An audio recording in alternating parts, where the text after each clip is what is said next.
Hi everyone, welcome to AlphaWisdom. I'm Mystic Cassandria, and this is lesson 90. In this lesson, we're going to be analyzing the left hand and the right hand of a person. All right?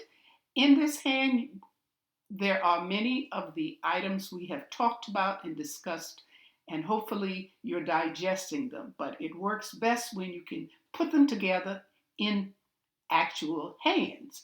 All right, before we get started, I want to point out for all of you, people who are just watching the channel, who coming in for the first time or who've been here from the beginning, I am not reading palms for anybody. I don't do personal palm readings or any palm readings. I'm just doing teaching. What I'm doing is sharing my knowledge with you. And hopefully you will eventually decide to maybe do it on your own, or at least you're able to understand what's in your palm. I may change this in 2022, however. Okay, but let's get started. Now, as we look at this palm, looking at the left palm first, that's the one on your left, scan the hand and see if there's something you're drawn to. All right, but we're going to cover everything as much as we can. Looking at the palm and looking at the fingers. Let's take a quick look at the fingers. As we look at the fingers, we see we might be pulled into the ring finger. The ring finger is sort of slanted. It could be an injury. And compare with the next photo. That's the right hand. It's a slantness. It may appear to be identical or it could be about the same. It depends on how you're looking at it. Let's look at the length of the ring finger and the index finger. They're pretty much the same length. If the one on the left hand appears longer, it's because of that slant in the ring finger. But you can see in the right hand, we have pretty much the same length. There are no real gaps between the little finger and the ring finger. There's a slight gap there. Now let's get into the palm. We'll come back to the thumb in a minute. All right, as we look at this left hand, we can see a joining together of the headline and the lifeline. In this joining together, there is a lot of disruption. And this continues on until the person's in their late 20s. All right? There are islands there, chain of islands. It's so much disruption.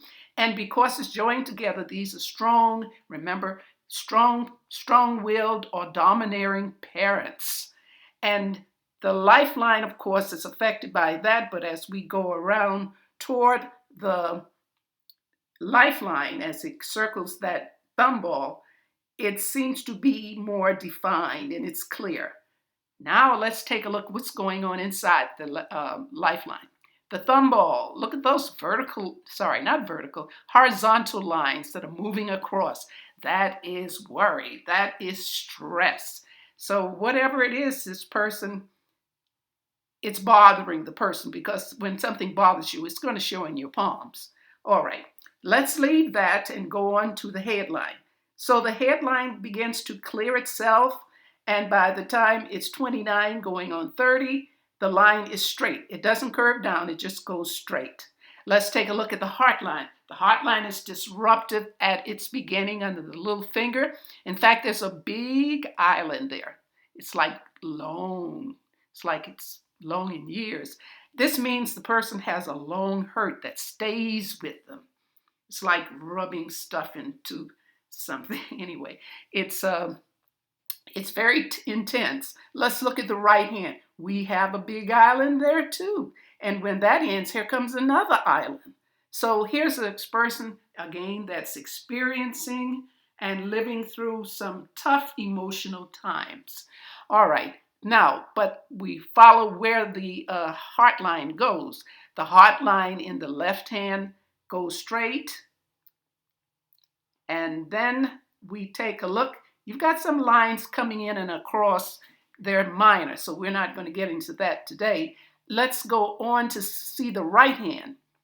And the line is straight, and it heads right toward the center of the index finger.